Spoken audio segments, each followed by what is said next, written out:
The next film is How to Eat Your Apple. What does it mean? It's about life, change, and death. Story told really fun way, you know, in a very short period of time.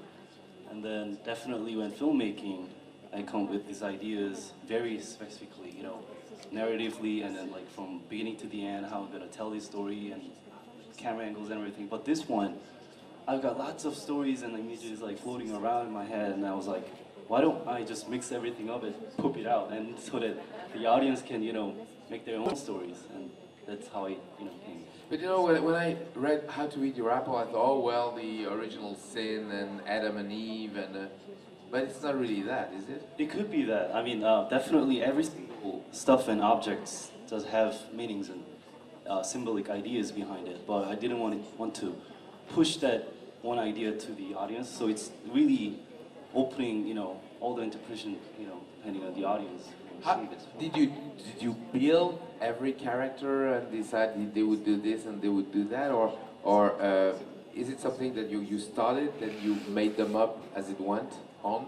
It's all planned out, definitely. It took me almost like 2 months of, you know, preparing and setting up and storyboarding and timing, setting up all the timing and everything. Yeah, so it's all planned out, definitely.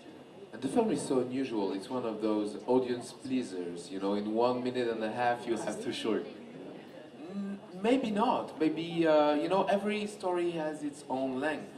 The length has to be right. If it's a bit too long or a bit too short, then it's too bad.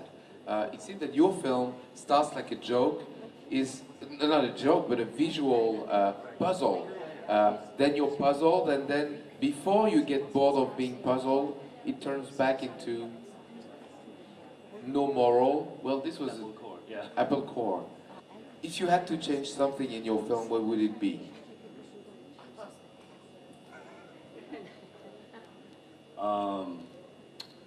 I wouldn't change anything. That, you know, that's the reason I'm asking this.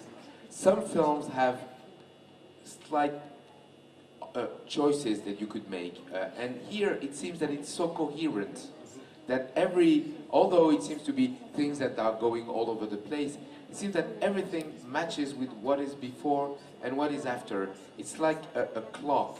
You move one piece, then another piece moves, and everything moves together. So that's in a way that's... I mean, at first, definitely, I made 2 versions. I mean, it's exactly what you just explained, but one version had no tiny little characters around, so it was just objects and materials affecting to one another. But definitely, it's about ourselves, and actually, this film is from my paintings. I also paint and draw a lot, and those characters are one of my signature characters as my self-portrait, maybe. So I had to just use them and let them do their thing, and that makes it everything complete and perfect from my perspective. So I don't know so far what I've got. I think this is it. Yeah. So I wouldn't say anything.